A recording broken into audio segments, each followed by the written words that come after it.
moneter syariah maupun juga sertifikat deposito syariah. Ini yang kita kembangkan sehingga itu beberapa financial deepening dari keuangan syariah menjadi penting. Hal yang ketiga yang tidak kalah pentingnya adalah meningkatkan komunikasi maupun kepahaman dari masyarakat, pengguna perbankan maupun pelaku ekonomi. Ini 3 pendekatan ini harus kita lakukan supaya memang betul-betul ekonomi keuangan syariah itu berkembang. Baik, kita berhenti di situ dulu. Pak Peri akan kita lanjutkan sesaat lagi. The Central Bank akan segera kembali. Tetaplah bersama kami.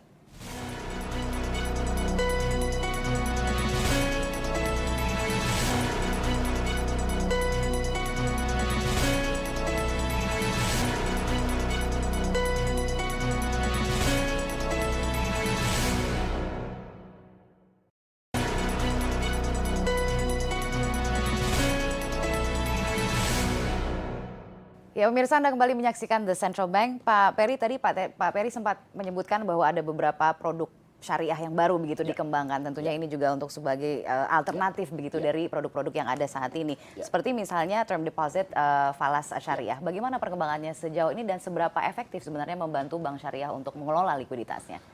Kalau untuk yang produk keuangan syariah kan baru kita launching. Memang belum kelihatan peningkatannya belum besar. Tapi kalau kita bicara financing keuangan syariah, tidak hanya terbatas kepada deposito syariah.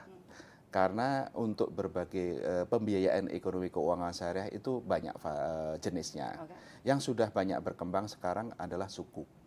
Sukuk ini sudah menjadi suatu moda untuk pembiayaan kegiatan ekonomi. Tidak hanya yang kecil, tapi juga besar. Termasuk juga untuk pembiayaan kegiatan operasi fiskal. Misalnya untuk penerbitan global sukuk untuk Indonesia, yang memang dihubungkan, dikaitkan langsung untuk pembiayaan program-program pemerintah, termasuk infrastruktur, itu sudah sekitar 4,7 miliar US dollar. Indonesia adalah negara ketiga terbesar untuk penerbitan global sukuk. Dan terakhir kemarin waktu roadshow saya pun juga ikut. Bagaimana minat dari investor asing, tidak hanya di negara-negara Muslim, bahkan di negara-negara yang non-Muslim, apakah di Hong Kong, di London, itu banyak sekali minat untuk membeli sukuk yang diterbitkan oleh Indonesia.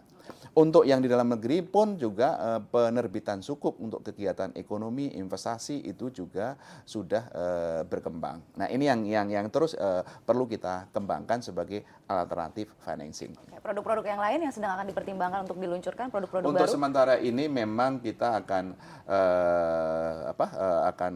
mengembangkan beberapa produk, apakah yang terkait dari sertifikat depositnya dari perbankan, apakah terkait dengan medium term note-nya, prom note-nya, yang semuanya memang mekanismenya yang biasanya dikembangkan di keuangan syariah itu melalui penerbitan sukuk. Sukuk itu banyak variasinya yang memang bisa di fit in dari berbagai kegiatan kebutuhan pembiayaan di ekonomi. Gitu. Nah, yang sekarang menjadi pertanyaan banyak orang juga adalah menghadapi tahun 2015 nanti, tentunya yang seperti kita ketahui akan diimplementasikan masyarakat ekonomi ASEAN. Nah, yang menjadi pertanyaan, apakah Bank Syariah sudah siap menghadapi MEA? Sejauh mana kesiapannya sebenarnya? Sebetulnya kalau kita lihat di dalam persaingan ekonomi dan keuangan MEA ini, memang untuk MEA ini di sektor keuangan khususnya perbankan memang kita masih dalam proses untuk melakukan integrasi perbankan. Ada inisiatif yang kita di dalam ASEAN Banking Integration Framework. Sehingga untuk MEA ini memang belum masuk atau belum mencakup bagaimana integrasi dari perbankan. Dari perbankan memang prosesnya masih panjang. Kita masih dalam proses negosiasi bagaimana berbagai asas kepentingan ekonomi Indonesia, asas-asas resiprokalitas, aspek market access maupun juga perlakuan treatment dari bank-bank dari Indonesia di berbagai negara ASEAN itu harus mendekati setidaknya, bahkan kalau kita ingin sama dengan perlakuan kita terhadap bank-bank yang mereka punya di Indonesia. Ini proses negosiasi yang masih panjang dalam kerangka ASEAN Banking Integration Framework kita. Sudah sampai di mana sekarang Pak? Terakhir kemarin kita sudah menyepakati guideline-nya.